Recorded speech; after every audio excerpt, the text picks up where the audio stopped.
Welcome, ladies and gentlemen, to the deep dive session on Sri Lanka's energy roadmap, convened by the Public Utility Commission of Sri Lanka, the PUCSL.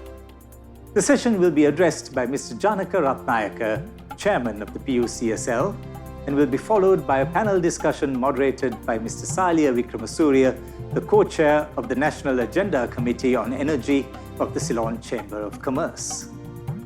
Salia, over to you.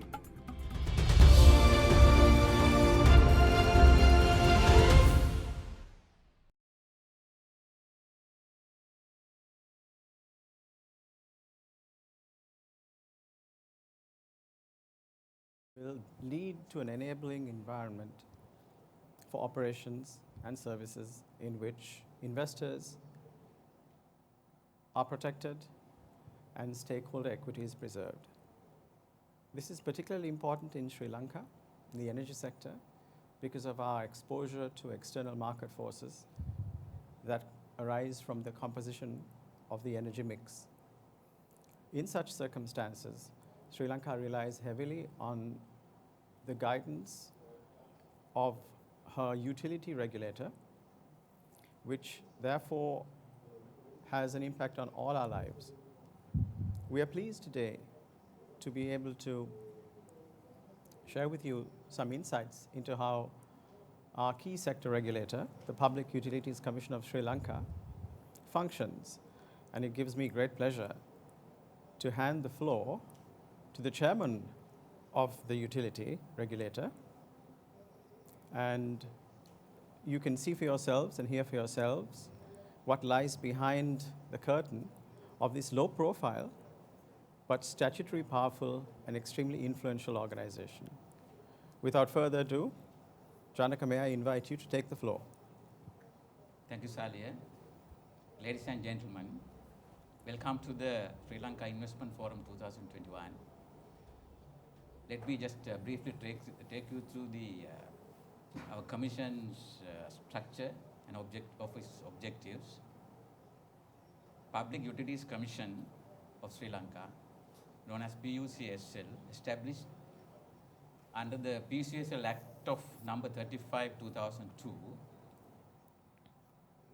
and it will administer the provisions of Electricity Act number 20 of 2009, and it is vested with the Public Utilities Commission of Sri Lanka of the administration of the Act. With this licensing of generations, transmission, and distribution and supply regulated by PUCSL, and related rules, codes, guidelines, and procedures are kept in place. In addition to power sector, the Commission is the designated regulator for petroleum and water industries in Sri Lanka. And plus, Commission is the shadow regulator for lubricant market.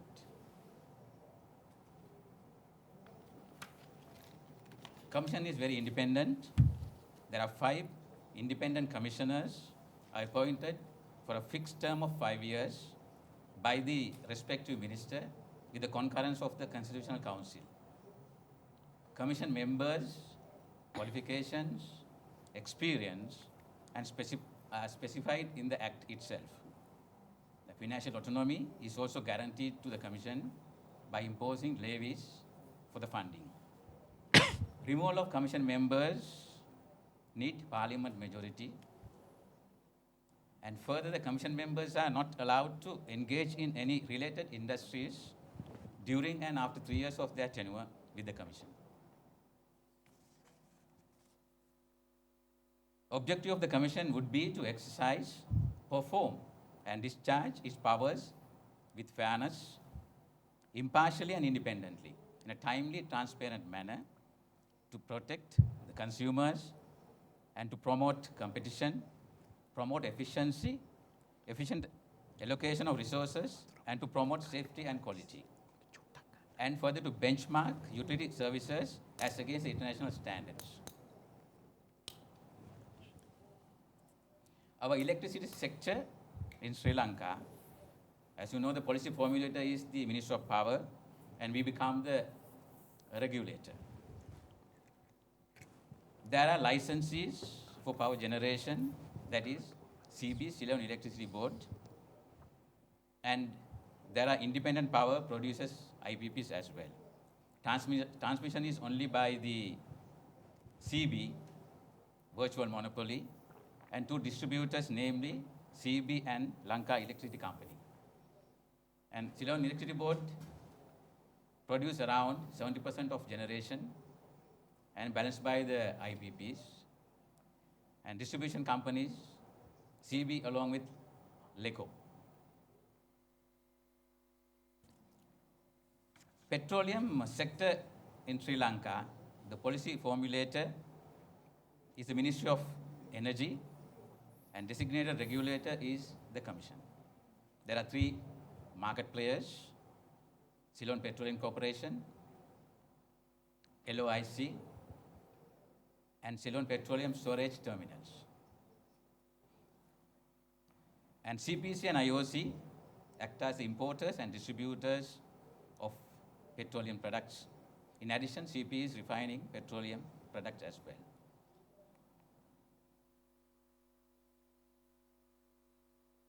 In electricity sector, total generation capacity is 3,950 megawatts, mainly coming from large hydros and mini hydros. And as you can see, thermal, the balance is from the renewable energy sources. Our peak demand is 2,500 megawatts, and consumption is almost 15,000 megawatt hours per annum. We cater to 7.2 million people with almost 99% penetration in the island-wide. And electric generation mix is, as I mentioned, is around 35% from hydro, large and small scale hydro projects. And imported coal, we produce almost 35% of our generation capacity. The balance is around 20% is coming from oil imported, and the balance around 10% is renewables. The opportunities that exist in this particular industry is huge. And we know that there is an organic growth of around 5 to 6% per annum, plus the Colombo Port City requirement, the newly established economic zone in Colombo. And there are two large-scale 300 megawatts LNG plants will be shortly open for bids or tenders, along with LNG terminal and floating storage unit, FSRU.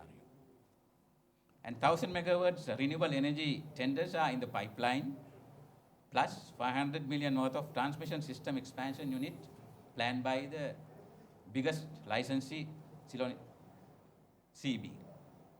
All in all, it would be in the range of around 2.5 to 3 billion rupees of dollars investments that we are talking about in the near future.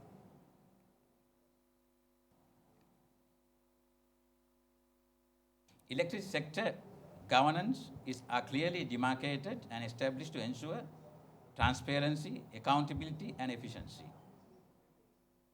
Public Utilities Commission of Sri Lanka use public consultation process and the method for decision making to ensure stakeholders' involvement.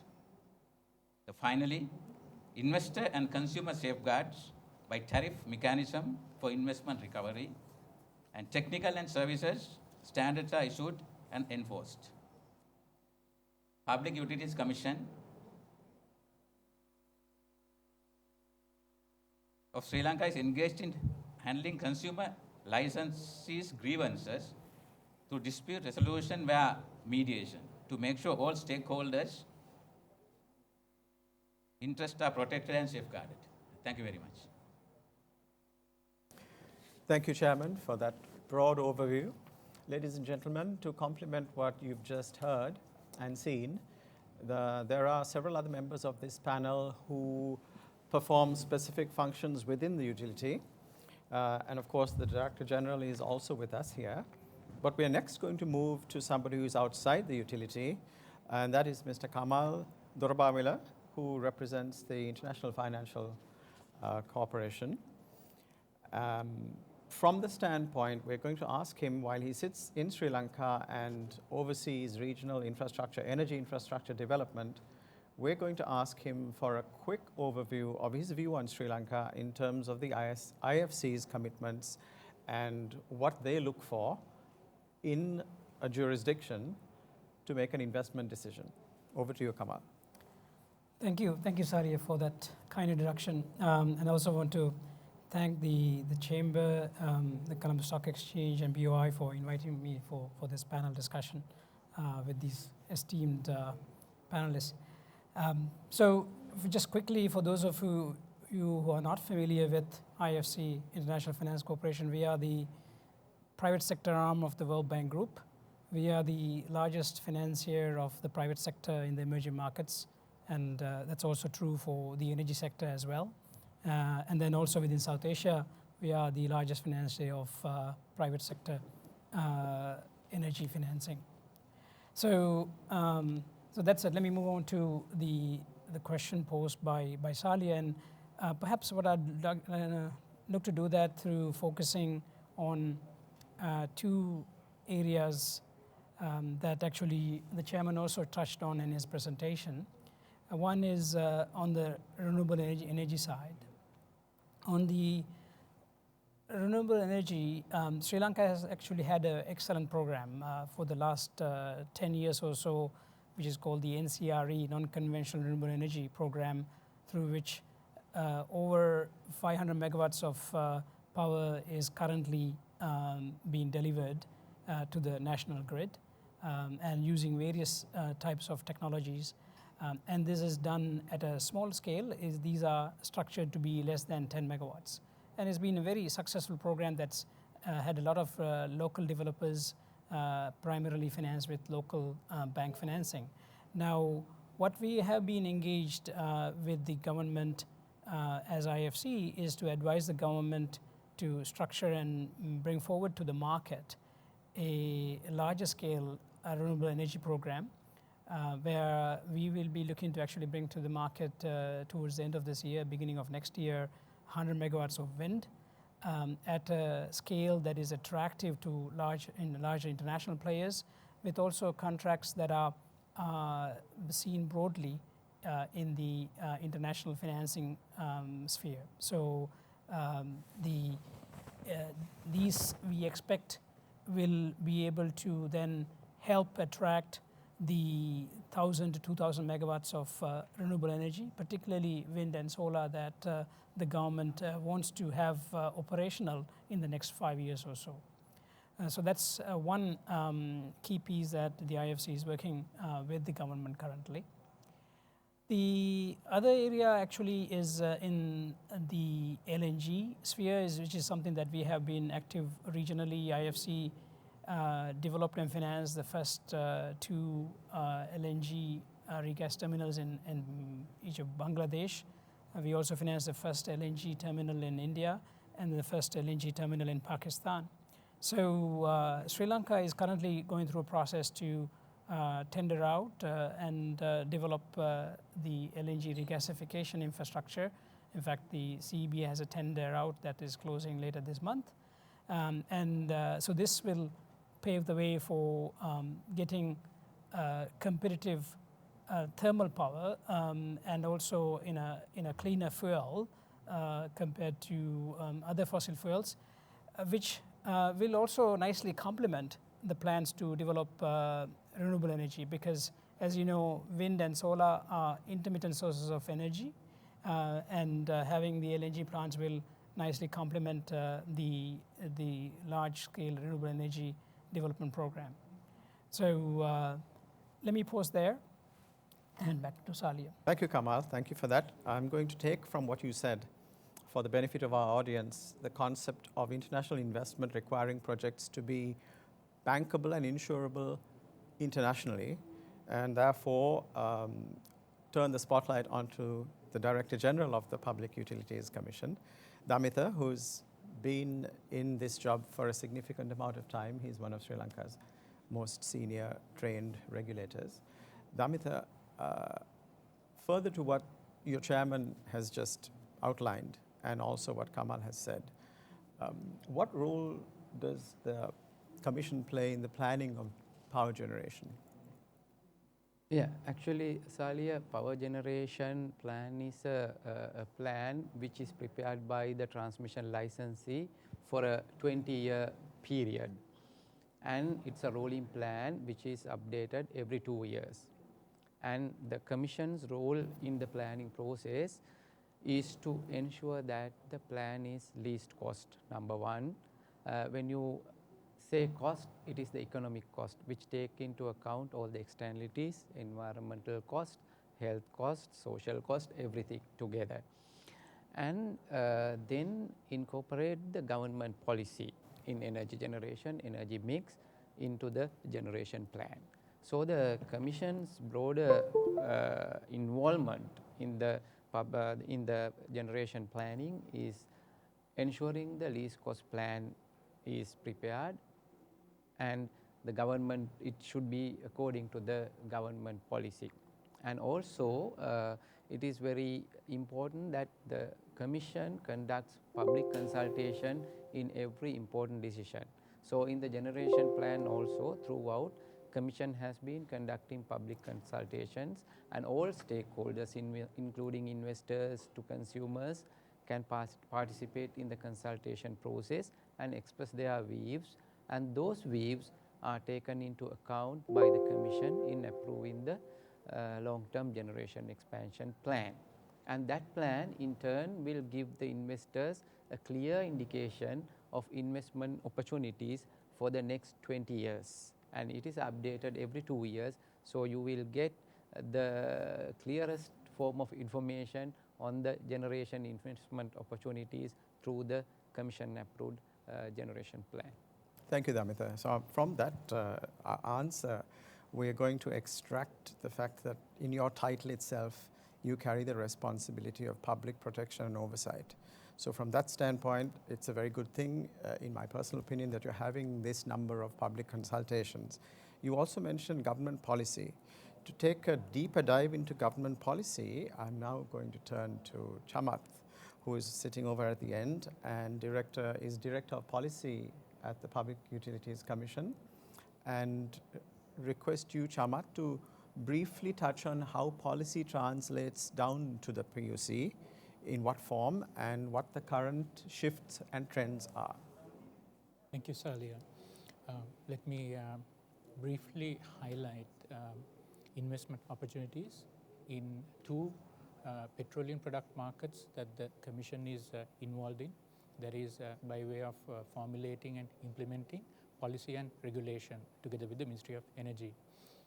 The first is the lubricant market, comprising of automotive, industrial, marine lubricants, with recorded sales in 2020 of 60 million liters, valued at 27.5 billion rupees. The market is liberalized with certain entry requirements. The policy of the government is to create healthy competition for high quality lubricants. Currently, there are 17 parties representing 26 brands operating, and out of these, 4 parties are blending in Sri Lanka. Incentives are provided for blending lubricants, including tax duty concessions on the import of raw materials. The second petroleum product market is the natural gas market. Salia, as you know, in 2020 October, the government published the national policy on natural gas with a view to introducing natural gas into the energy mix and facilitating investment. Now, the policy envisages the progressive penetration of natural gas in several areas of the economy in Sri Lanka, from the power sector, followed by industrial, transportation, household, commercial sectors. The policy also envisages the establishment of the legal, regulatory, and institutional framework to address value chain development. The policy also envisages the creation of a competitive and transparent market structure that encourages national and international private sector participation along with the state sector participation. The policy also envisages the regulation of the supply chain by the Commission. A key area is the establishment of a third-party access regime for use of essential infrastructure facilities. Now, as Kamal mentioned, tenders have been called by the CEB for the FSRU, and I believe the Ceylon Petroleum Corporation has also tendered for the pulp pipeline network. That's a brief introduction to the investment opportunities in two of the petroleum product markets. Thank you, Chamat.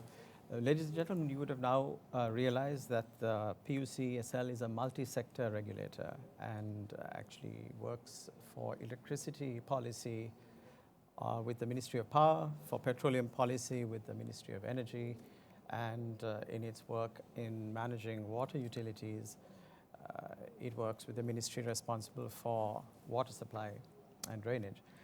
Now, in Sri Lanka, these sectors are dominated by state institutions in terms of the utility. The service provider in each of these sections is a large state institution. The Ceylon Electricity Board, the Ceylon Petroleum Corporation, and the National Water Supply and Drainage Board. At the other end of all the activities of the Commission lie the public, you and I.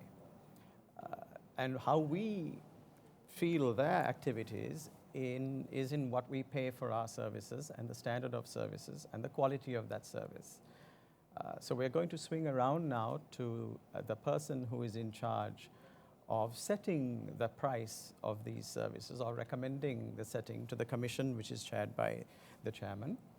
And that person is not physically with us, Kanchana. He's not here, unfortunately, for space limitations. So he's virtually with us. Kanchana, please could you share with us your views on tariff setting? How frequently is it done? On what basis is it done? And when the next tariff change might be?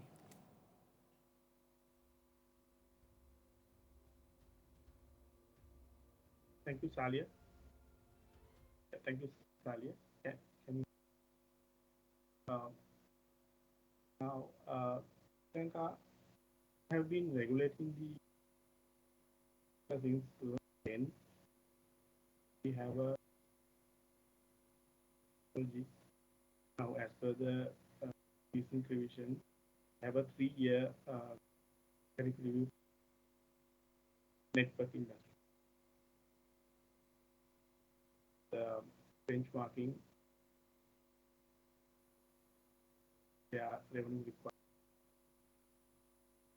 In case of generation, of course, all the private generators having a long-term PS with the pass-through generators is, so we have a 6-monthly and because the coal price of our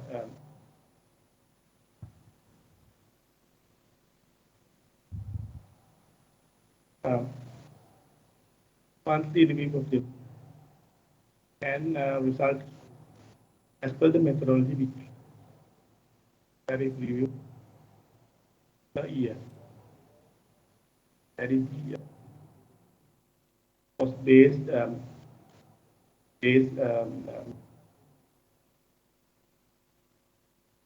but that doesn't mean that there is a window for the government in setting the. At the moment, Age is about based on your category. Case of commercial, like,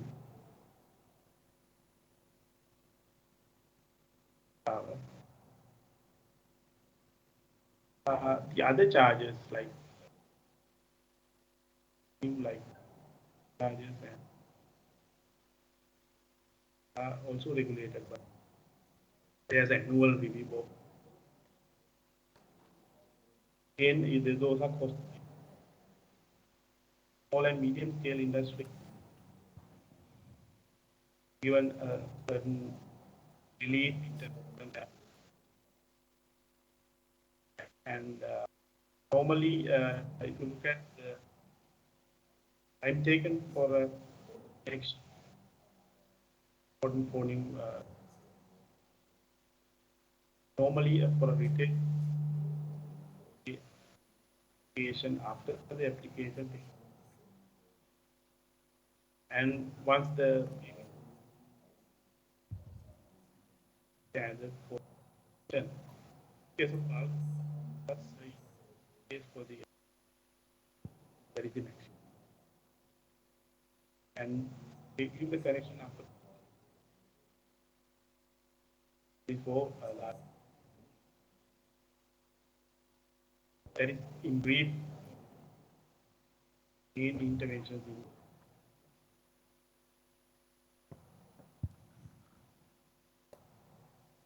Thank you, Kanchana. We heard most of that, not all of it clearly, but thank you for your intervention. I will come back to you in a short while.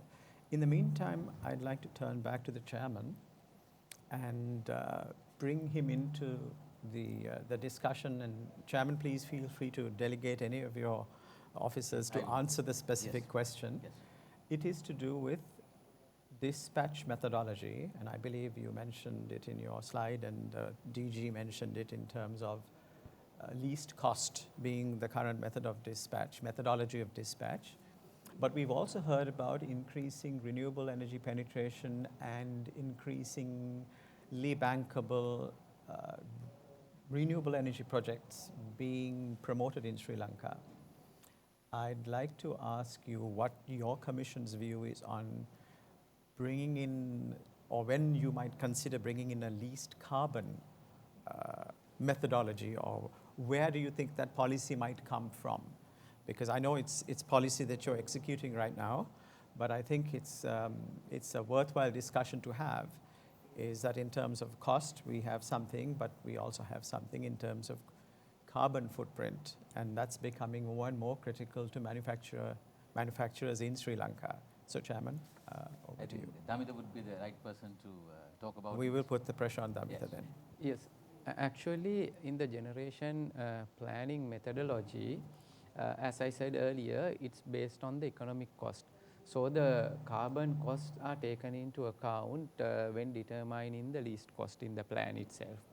So the Commission has done externality cost studies during the last year, and all these environmental costing, social costing, everything will goes into the cost calculation during the planning process. So once that least cost generation expansion plan is approved, that is the least economic cost plan that we can have. So earlier, whatever the costs on carbon and the environment and the social costing, everything is embedded in that. So it is the least economic cost plan for the country.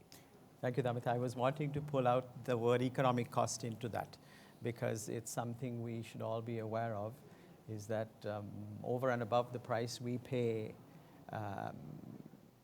in cash, there's a price we pay in kind. And it's good to know that the Commission is monitoring the impact of these things, because the world is going greener. The cost of green energy is reducing, and it's nice to see Sri Lanka steering back to where we might have been many years ago, which was a 100% renewable-based power sector. Let me add one more thing to that. Yes, If you sir. look at the government mandate for renewable energy, The energy mix is, they're talking about 70-30%. Thank you. I was just coming to that. You got there first. Yes. Thank you.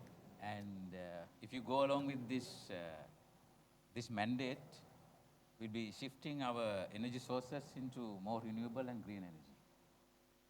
And the carbon emission, of course, when it comes to green energy, is very less. And we hope that this plan probably will take place in time to come. And we have seen the momentum towards that. Thank you, Chairman. That's a vital piece of information for us in the public, because we can couple that with the initiative that Kamal is spearheading through the IFC, which is to make renewable energy projects similarly bankable to thermal energy projects. There is a slight disparity in how they are structured at the moment in Sri Lanka, and I'm very glad to see that policy has already been set that will lend weight to what you were talking about, Kamal, about international investment, international dollars being spent in the energy sector in Sri Lanka, in the renewable sector. Because ultimately, the objective of all of this, we hope, would be to bring the cost down. If I may add to that, I think that you brought up an important point, Sari, that I didn't mention, which is the thermal energy projects actually have these contractual structures that are internationally bankable. So, which is a great place to start, because when you bring something entirely new to a country, then there are significantly more challenges. So we already have a model that has internationally bankable contractual structures in Sri Lanka, in the thermal energy projects and in some of the other sectors. So bringing in large-scale international infrastructure investments is not new to Sri Lanka. We're just looking to extend those modalities in the renewable energy space. Thank you very much for the clarification, Kamal. Chamath, you mentioned natural gas policy. Now, this is something quite new for Sri Lanka. It was, I believe, gazetted in September last year. Yes. What's your view on that, and what role do you see that playing in steering future generation planning? Well, as you know, Salia, activities in the upstream natural gas market has been ongoing for quite some time. It was, in addition to that, the government decision to introduce natural gas in the power sector, these two that led the government to formulate and issue the national policy on natural gas. I think it was felt that policy is necessary to encourage investor confidence, and in my view, it's a very comprehensive and policy that addresses all the things that investors are looking at. At the moment, the Ministry of Energy and together with related agencies, including the Commission, is in the process of implementing the policy actions identified, putting in place the legal and the regulatory framework, etc. Thank you, Chamath. So to add further clarification to that, the policy addresses one key space in the sector, which is how investors can monetize their investment in the natural gas sector. Prior to that policy, there was doubt, there were question marks as to how investors could take a stake in this sector in a country that does not generally use large quantities of gas. So we're hoping to make a quantum change to that landscape fairly soon. Going back to Damitha, the DG. Damitha, we heard about Kanchana's pricing methodology. What would you like to add in terms of your consumer protection measures that you're taking to ensure equity and fairness to consumers in terms of setting those pricings and any other form of consumer protection that the PUC actively engages in? Yeah, actually, Salia, any investor is a stakeholder of the Commission. Either as a licensee, if you invest in the generation sector, or as a consumer, if you invest in any other sector, may it be manufacturing, construction or tourism or any sector. So if you are a consumer of electricity, Commission has given a lot of protection to the consumer. The first one is through the tariff setting mechanism, because you are a customer of a monopoly. So tariff and other charge regulation is a must. So Commission is doing that to ensure fairness for all the parties. And then you are interested about the quality of the product and the quality of the service. So that is being regulated through standards and regulations by the Commission. So we ensure you get a quality product at a regulated price. And then there is a very important thing. Commission acts as a mediator to resolve the disputes with the utility. If a consumer has a issue with the utility, then the Commission gets in there. And on the other hand, Commission also do public consultations in every major decision. So the consumers' views are taken into account and their rights are protected in every decision that the Commission is making.